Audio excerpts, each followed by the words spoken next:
right, welcome back to the archives and welcome to the finale of The Mystery Man. The world is not okay because when last we spoke, the four teenage girls are down in Atlantis. I've been saying that they're at the bottom of the ocean. I'm not convinced that that's actually the case. I think that they're at the bottom of the Mediterranean Sea, and I'm not sure that's really the ocean, but either way, they're quite far down. It took them about 8 hours in this deep sea pod that apparently a 14-year-old is capable of driving. That is where we're at. The girls are down in Atlantis. Sophie has found Dr. Leroy's house and found a journal. He dropped a journal on the way to the pod. Do you remember in the prologue he had a journal that he grabbed? Well, he dropped it. I forgot about that part. But Sophie has found a journal, has not read it yet. We will read it later and we don't need to talk about this journal yet. But Sophie has found the journal. She has found his house. Inside she has found a trunk that has a very convenient message on the top saying, please do not open if you're underwater.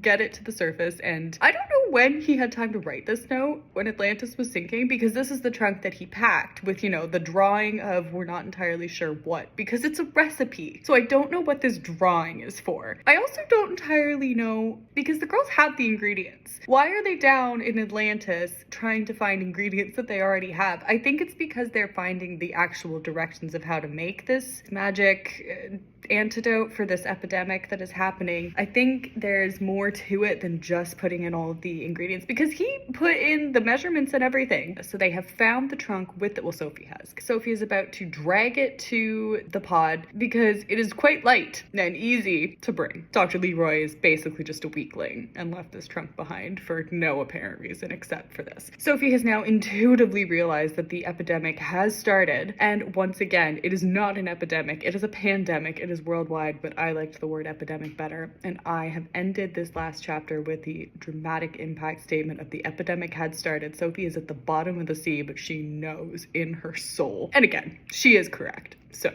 we need to get up to the top. We need to save the world. Let's get going. All right, so start of chapter 11. Sophie is racing back to the pod, banging on the doors, and Jen and Sam come in to let her in. Sophie is trying to call Ella because remember, Ella is also walking around town. We have not seen Ella in a little while, so we don't really know where she is. Sophie is on the radio saying, get back to the pod. And Ella asks if they are in trouble, and Sophie says, not us, everyone else. So she knows the rest of the world is ending. So Jen and Samantha let her in. They have a little attachment, I guess, on the pod where Sophie goes in so that they don't let water into the pod, and then they drain that and then let Sophie in. Now, they give Sophie a towel, but Sophie does not have time to take off her wetsuit. And so we need to specify that she has put a bunch of towels down on the chair so she's not wet. Still, she's not getting wetness on the chair, because remember, very important to me to establish that Sophie is not wet, but she is wet because she did not have time to take off her wetsuit. That's how much trouble we're in, because for me, sitting around in a damp wetsuit, that was not on. We just needed to establish that Sophie has put towels down. She also puts a towel around her shoulders, in case you were wondering. Calls Ella again. Ella is lost and freaking out. Can't find the pod. Sophie says, come on. Do you see the house with all the flowers out front? Now, when she started walking around Atlantis, Sophie's talked about how all of the houses have flower beds and gardens and everything, so I'm not really sure how she's thinking that Ella's going to find the specific flower house that she is referencing. Ella says, no, I don't know where I am. She's crying on the radio.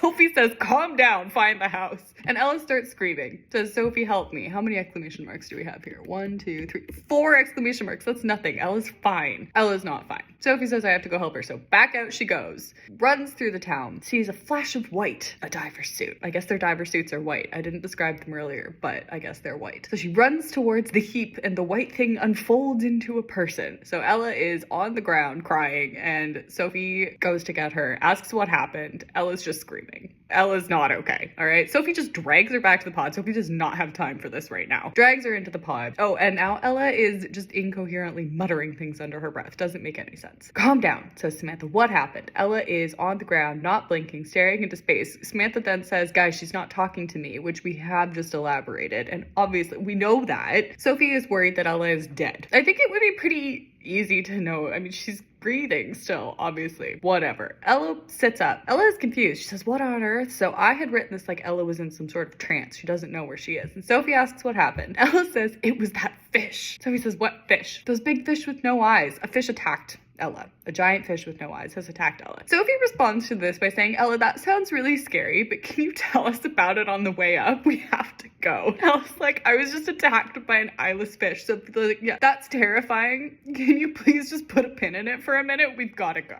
Abandons her. Sam takes care of Ella while Sophie runs and starts operating the pod. Jen goes up and says, so what's up, Soph? Totally casual. Jen is navigating, but Sophie was doing most of the work. We need to elaborate that because, again, Sophie is the leader. Sophie is the good one. Sophie is our hero. So Sophie is doing most of the work, and we needed to make sure that was clear. Jen is too busy chatting with Ella and Sam. Sophie does not care. She needs to think because she always does. They're going much faster than they were on the way down. And Sophie turns on the radio. Oh, impact statement. Nobody picked up. Nobody's okay. So Sophie is freaking out. The rest of the girls clue in. This time Sophie picked up on it before the rest of the team. Sophie gunned it, is what it actually says. They reached the top in an hour. So safe. Pressure changes. It took them 8 hours to get down. And they get back to the top in an hour. First of all, I don't know how the math worked on that one. Second of all, that is very, very dangerous. So they get to the top, no issues. They are not affected by the pressure changes in the slightest. They dock easily this time. They are wet, hungry, and cold, so they stop for a break. And some food. They have some warm bread, and they melt cheese on warm bread and drink some hot chocolate. So the world is now ending, and these girls have stopped to have a grilled cheese because that is number one priority. And then they took some showers and some fresh clothes from the drawer. Does not specify which drawer. It doesn't even specify where they are. I think they're at a hotel or something. Then they leave some money just to be virtuous, and they go outside and they look at this trunk. So the trunk is coated in stone. Sophie knows how to unlock it because she saw this woman's memories and she knows what she's doing. So Sophie reaches out and she puts her hand on the trunk and it shudders and the stone melts away because remember, humans touch. I don't know what would have happened if the trunk had been in the water and had this human touch, because if you're in the water and a human unfreezes you, you're supposed to die, but a trunk can't really die. I think what I was thinking is that it would have, like, everything inside of it would have gotten wet and then the drawing would have been ruined. How did you know how to do that? Says Ella. And Sophie says, I saw it in a woman's memory. She's starting to figure it out. See, my gloves were magic. This is the magic gloves. Okay, I touched a woman, went back to her memories, and anything that touched the water turned to stone. Ella asks, why are we still alive? I had originally thought that that was because they were covered in wetsuits. The water was supposed to, if it touched your skin. Apparently not, because Sophie then says, maybe the curse was lifted. We can deal with that later. Right now, we need to get the formula together and save the world. And Ella responds, oh, is that all? Do you know what? I don't blame Ella for asking that because that is a lot. Where is everybody? Now we're starting to wonder where everybody is. First of all, why have we not asked that earlier? Second of all, obviously they're dying. They've all got the epidemic. They don't have the epidemic. They have the disease, but I liked the word epidemic. And so I am throwing it in every chance I get. They're all dying. The entire world. It has spread across the world in the hour that the girls took to get to the surface. Come on. Need to get the formula together. Inside of the trunk, we have a rolled scrap of parchment that is somehow completely dry. Nice. Very helpful. So this is the fabled drawing. What is this drawing? Oh, it is a drawing. So there's a drawing of a bottle and layers with arrows pointing. These are the ingredients and it's explaining how to make the formula basically, but it is a drawing. So continuity right there. Ella then says, didn't Leroy say the plans were nearly complete? Which true, he did. What the hell are we gonna do? Well, Sophie realizes that there were numbers. Do you remember the numbers in the back of Dr. Leroy's journal that Sophie had absolutely no idea what to do with? She does not figure it out. She still looks at the looks at the set of numbers that had boggled her a while ago. No idea. Sam shyly speaks up and says the guy was too cryptic not to have some kind of code. And Sophie goes, right, the code! Finally we get there. It's like 4 chapters later and Sophie has finally remembered the code. She now gets the book out and flips through it because she can't remember the code. And you could argue that she needs it because she needs to reference which letter is which number. You don't automatically off the top of your head know which the letters of the alphabet are in numbers. But he didn't write all of them. He only wrote up to G and then said, you get the picture, don't you? So it's not helpful in the slightest, but she needs a reference to remember A equals 1. We have the numbers written in here again. So we've got 13, 5, 14, 20, 8, and 1. So they decode and they get the word mantha. And Jen, luckily, grade 9 Jen, I have no idea what class, What project? No idea. Jen wrote a paper on this at one point, and it means mint. It is the Latin word for mint, basically. And the reason why I've gone with the Latin word instead of just the word mint is because I needed a little bit of challenge for them. But luckily, Jen wrote a paper on this topic, so really no issue at all. Mint must be the last ingredient, Sophie decided. Sam asks, how are we going to stay healthy? And Sophie says, mint. And Ella says, but that's an ingredient. And Sophie says, so? Sophie knows what's up. She picks up the plants and studies them, and they divide up the ingredients. And Sophie says, meet back here in an hour, go get the ingredients on your list, leave some money to pay for them again. We are about to save the world, but we are also going to leave money to make sure we're not ripping off the stores from which we get the ingredients. Also, do we remember late at the start with Dr. Leroy's journal, how he sent a bunch of guys out around the world to get these really rare, hard to collect ingredients? What happened to that? Because these girls are about to find all of these ingredients in stores. Ella asks, will they all be in stores? And Sophie says, I'm not sure, but don't worry about it. I'm not really sure how we're not supposed to worry about it, because if they're not in stores, that's a worry. But just try to find them. I think originally I had been thinking there's ingredients coming from the depths of the rainforests and the bottom of the ocean, things like that. Get them. Try to find them fast. We don't have much time. So Sam and Jen rush off. Ella stays and kind of stares at Sophie. And Sophie's like, okay, can you get going, please? And Ella says, I should probably tell you something. This isn't the time, but we're going to do it anyway. Sophie says, what? Ella says, I found this roll of parchment in one of the houses I was in. Sophie says, yeah, okay. She's not terribly impressed because it's a roll of parchment. Who cares? There was a family tree on this roll of parchment. Sophie says, whose family? I have misspelled whose. I've got Hood family, WHO''D, which the apostrophe S would have been wrong anyway, but I've also done another typo. Yours. So Ella has found a family tree for Sophie's family in some random house in Atlantis. Sophie says, how far did it go? And Ella says it went past your generation. I guess the Atlanteans could see into the future. We're starting to introduce these random little weird facts. Sophie immediately asks, do I have kids? Because that is what matters right now. And Ella says yes, so Sophie's future confirmed. But for your generation, something a little odd happened. And Sophie says, what? One of Sophie's siblings is actually adopted. One of the 10. Sophie says, who? She can't believe this. And Ella says, I'm sorry, Soph. And Sophie says, who was adopted? Well, it'll be a bit of a shock for you. Ella is stalling for time that they didn't have. And Sophie says, for the third time, Ella, who was adopted? David. David is adopted.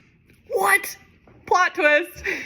Okay, this line is so not okay. I don't know where my 12-year-old brain was at with this, but Sophie then says he wasn't even a real part of her family. Absolutely not. That is not what adoption is.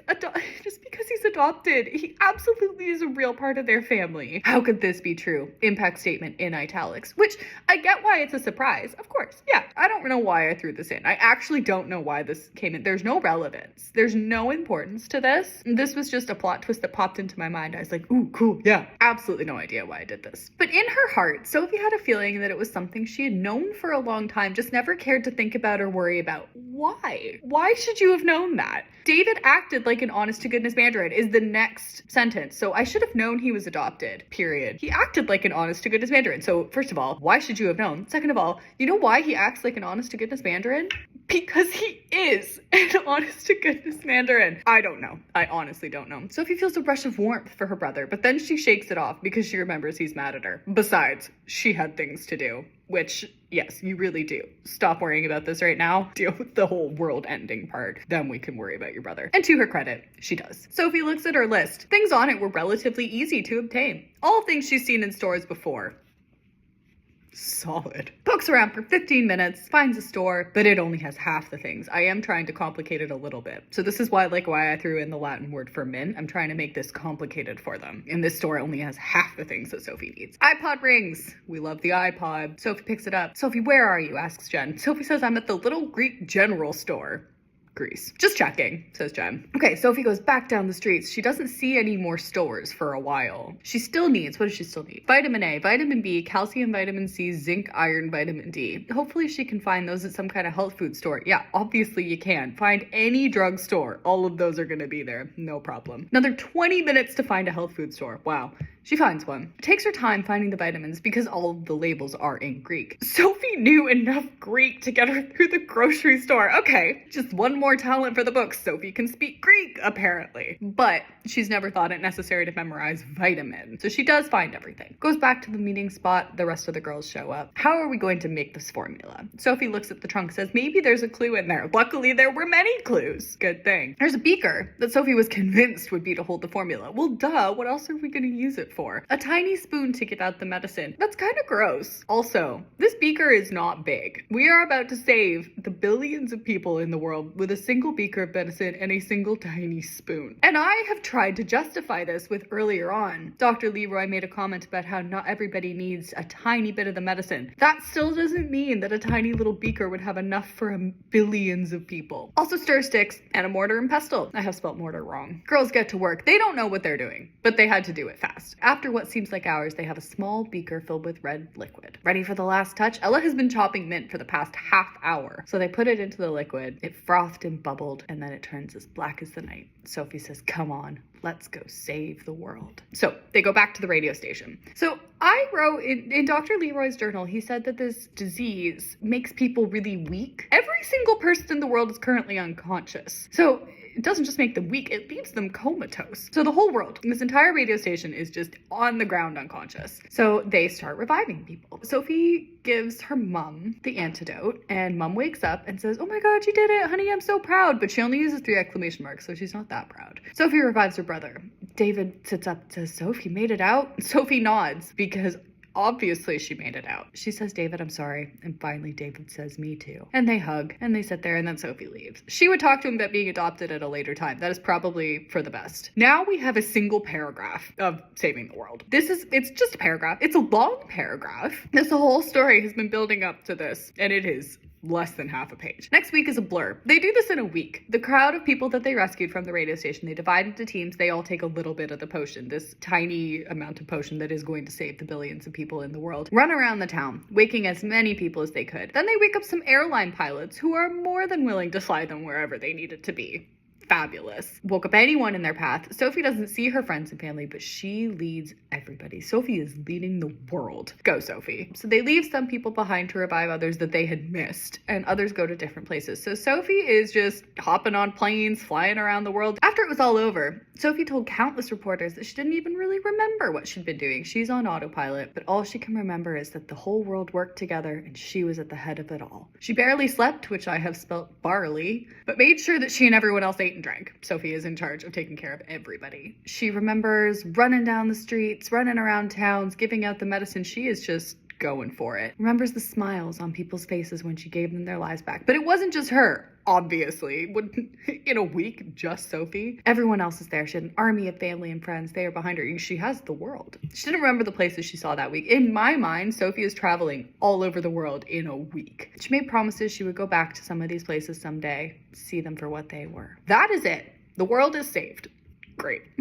Okay. 2 weeks later, Sophie is back in her room. She feels like she hasn't had a moment of peace since they finished treating the world. I mean, yeah, they saved as many as they could. And that was quite a few. So I don't know how much of the population I intended to die in this this epidemic that actually spread around the world, but they couldn't save everyone. Sophie almost missed the frantic feeling of running around, but she wasn't done yet. There have been an abundance of phone calls and letters, and every night reporters are showing up on their doorstep. Sophie's tired of being recognized, even though earlier she was all about the fame. So now she's had about a week of it, she's over it. Hoped her friends are getting as much fame as she was, but every time she tries to call them, their lines are busy, so she just assumes they're doing well. Then they get a call telling them to go to the Grand Hall, and there's a concert there. It's not, I guess it's maybe dedicated to them. It doesn't say that, it just says there's a concert, but at the end of the night, they all get recognized, the 4 girls. They just get called up on stage and they just say, thank you for saving the world. Oh, and they have a lovely little speech about how great Sophie is. Finally, we have our fearless leader, a girl who is not afraid to look danger in the eye. She was afraid. Do we remember that part? Led the people to save the world. She is clever and brave and an absolute joy to have here today. Congratulations, Sophie Mandarin. And Sophie thanks everybody else because Sophie's so selfless. More virtues. And now it was a week later. Sophie is lying on her bed, almost bored with no mystery to solve. Of course, her mind is still reeling with questions that she wishes Leroy had been able to answer. The crimes part I did elaborate on, but do you remember that sentence that said there's lots of other secrets that I didn't wish to divulge? Well, it is time to divulge these secrets because Sophie remembers the journal that she found back in Atlantis that Dr. Leroy had dropped. This is the best part of the story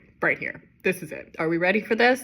My name is Leroy. This journal is to record my most important secrets. I met the fairies today. Now there's fairies. They granted me immortality.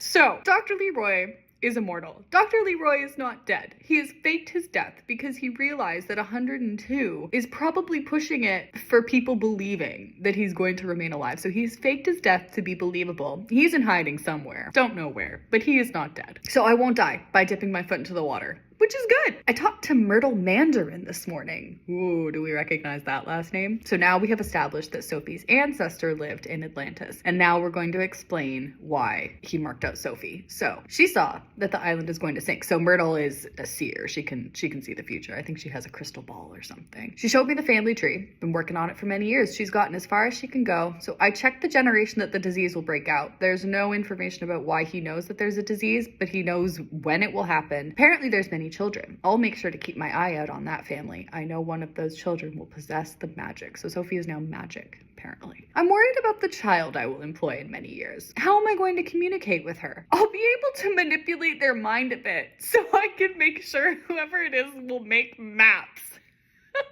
Okay.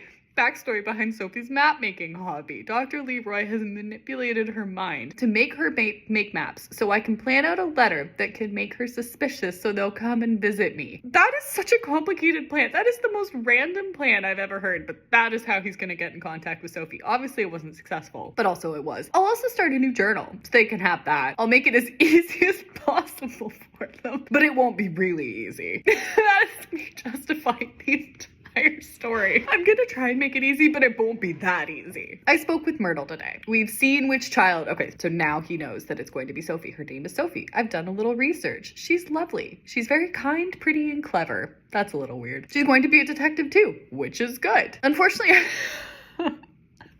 oh God. Unfortunately, I've seen a bit more of my future. There are several other boys that I will employ before Miss Sophie. Unfortunately, those boys will die, but I must go through with it. I can't change my future or bad things will happen. Would you like to know what the bad things are? The bad things that would happen if he tried to change his future would be that I would have had to go back and edit what I had made his crimes. The whole reason why he's saying I have to go through with it is because I wrote the part where he has all of his crimes and lets all of these boys die before I wrote this part where he already knows that Sophie's going to be the one to save the world. So I am now realizing that there is absolutely no point to him employing these boys when he knew that Sophie was going to be the one. Why would he have employed all of these other boys to try before Sophie? Well, easy. I can't change my future. No, it's not that he can't change his future. It's that Kate doesn't want to change her past. Kate doesn't want to go back and edit the story and make his crimes any different. So I'll just throw in a line about how bad things would happen if I changed my future. That is why that is in there. Because I couldn't think of any other crimes for him to have committed, but I didn't have any other reason for him to have marked out Sophie. So we just popped in that line. Okay, I've been working on the plans a lot lately. Worried about what the community thinks of me. They seem to laugh whenever I come out. Maybe they'll change their minds when they see that the plans will save the entire world. Ha! I have a confession to make today. I stole from Lady Bennett. Hey, she did return. Remember the prologue? I've also changed the spelling of her name. I was hungry, and I've been so busy buying materials that I have no spare money. I've been stealing from her for a long time. I talked to her this morning. She decided she could give me a croissant every morning if I needed it. Go Lady Bennett. Offered me a job at the bakery, and offered to help me find some other jobs. Goes to show that not everyone is completely heartless. Are they? Well, no, clearly not. I'm very worried that Atlantis is in great peril. I try to warn people, but they don't listen to me. They think I'm a nutcase. But our great god Poseidon is angry. We are not working hard enough, and he thinks we are just fat and lazy. Are you in contact with him? I worry he will change his mind about giving us many more years, as I've seen in Myrtle's ball. That would be horrible. Then Sophie won't ever be born, and everything will get messed up. Myrtle died this morning. She was hot and went swimming and turned into stone. Before I could tell people what the fairies had told me, they had their hands on her. She came out of the stone, instantly died, because she's still in the water. I feel terribly sorry for her. not really much point in that. I worry maybe she was not quite finished her plans, like I'm not finished mine. They're on to me, the police. They want to take me away to a mental home. They can't take me away, for then the plans would not be done in time. I must go. They're knocking on my door. He's sitting, writing a journal entry as the police are banging down his door. Well, bad news. Police have captured me, put me in a mental home, so Dr. Leroy has now been institutionalized. They say it's for my own good. The plan will not be ready now. There is only one ingredient left. This is a terrible development. Everything is dull in this place. You can go to the common room and drink coffee or tea. Doctors come up and give you mental and physical examinations every day. Every minute I get, I think about the last ingredient, but it's eluded me. Today they decided to let me go. My intelligence level is very high, so they figure I'm not insane. Okay, but I still can't get the last ingredient. Police are still keeping him under close surveillance. They think he's not capable of staying alone. They're talking about sending someone over to stay with me. If they did that, I would be in trouble. I can only work while I'm alone. Why? No idea. Oh, he gets a job at the market, selling things for an old farmer. He's not nice, but it pays the bills. I've been thinking about Sophie a lot. Again, creepy. A terrible thought has struck me. Since I am immortal, I will have to pretend to die. The year that Sophie will be a detective will be the absolute maximum I can go to. I must think of a way to communicate her. You already figured that out, the whole map thing, remember? We're gonna manipulate Sophie into being a cartographer so you can send her a bogus map request and she will request it me. There are so many better ways to do this. Oh. This will be my last entry. I doubt she'll ever read this, but the secret is for Sophie. Ready? I can turn invisible. I would watch your back if I were you. I might just be there. Okay, so I'm thinking, I'm not sure, because I think that I didn't come up with this until I wrote it. So I'm not sure if this is actually the case, but do we remember earlier on when Sophie was talking to Ella about how, I think they're talking about how they're unsure of how they're gonna know that they've made enough of the formula, how are they gonna save the whole world? And Sophie looked in the journal for a clue, and it just happened to be a random entry that addressed that question, was right there. And she comments on how that's suspicious. Now, I could argue that what I was thinking at the time is that invisibly Dr. Leroy was standing beside her at the time and heard her saying, oh my God, wait. And he's like, oh God, I have to give her the answer to this question. So he opens the journal and quickly writes an entry to answer her question. That would make sense for that to have been my logic. But I also think that at the time, I wasn't aware of this yet. I hadn't realized that this would be a final secret. So I can't entirely say that that's the case. Sophie may have had that suspicious comment just for the sake of me justifying that it was a very convenient way to answer that question with no relation to this journal entry at the end here. But we could also say, I think it would be pretty hilarious to consider that Dr. Leroy, and terrifying, invisible Dr. Leroy is just in Sophie's lab. Here's her asking this question. She's like, oh shit, I didn't write about this part. Let me just quickly add an answer. That was the end of the journal. Good, that's enough. Sophie's disappointed because the secrets weren't what she expected, because the secrets weren't really what I'd expected, but they were something. Yep, they are. At least it made sense how he knew about her now. I've used no instead of now. For some reason, she wasn't surprised. It seemed reasonable. Really?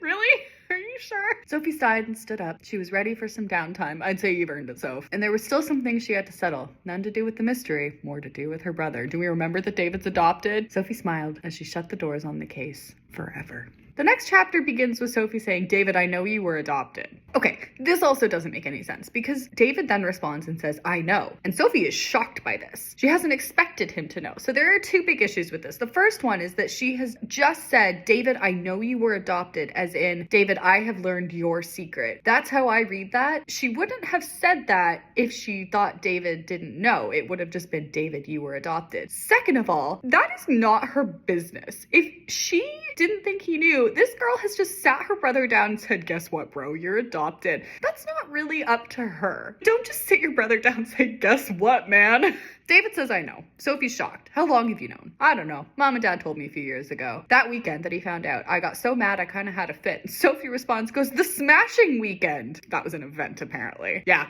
Says David. Sophie says that's sort of cool that David is adopted. And David says, how so? And she says, well, the chances you would end up with us, those are pretty slim. I'm glad you did. That's a little cute, I guess. David says, Soph, I know this will make you think differently of me. Why? There's really no reason for her to think differently of him. I'm still your brother. I'm not suddenly an outsider. Very, very true. I will always be here, says David. And Sophie responds to that by saying, hey, I just got back from Atlantis, okay? Don't threaten me. In a response to, I'll always be here. She's joking. She is joking. So then they have a pillow fight, and then they start talking. and she tells him all about Atlantis, and he tells her about school. They're just talking all night, having a lovely time. Sophie tells him everything, he tells her everything. It is just a lovely night. And then they go to sleep. And Sophie dreams about Atlantis, dreams about pulling it up out of the water. She sleeps completely unaware that Leroy was still alive. No, he's just told her that. She knows that. Well, maybe she didn't figure it. Maybe she hasn't clued into that yet. Maybe she read the immortal part, but she didn't entirely pick up on the fact that means he is still alive. She was unaware that two men by the names of Chaz and Harry were about to arrive at his house. Do we remember the thieves that stole Sophie's notebook? They're his sons. I guess he had sons. I think I made a comment earlier about how he didn't have any sons. I guess I was wrong about that. They were the ones that came to steal Sophie's notebook. Would you like to know why they did that? Keep her on her toes.